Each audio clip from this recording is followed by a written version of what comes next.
Hey guys, welcome to my channel. In this video, we will rename a block.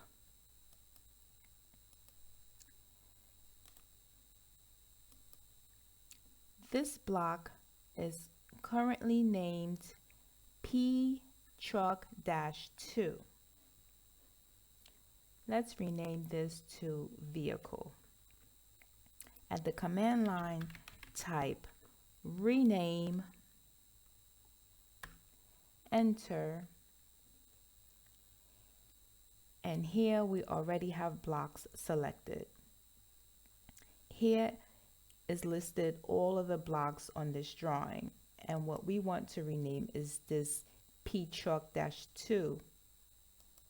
So we're going to rename that to Vehicle.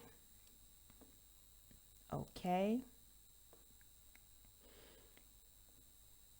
We can come to the command line, type list, select this object here, and here you will see that the block name has changed to Vehicle.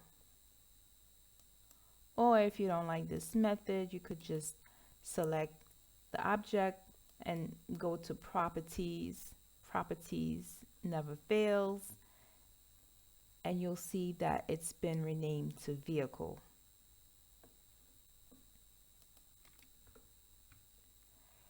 And there you have it, folks.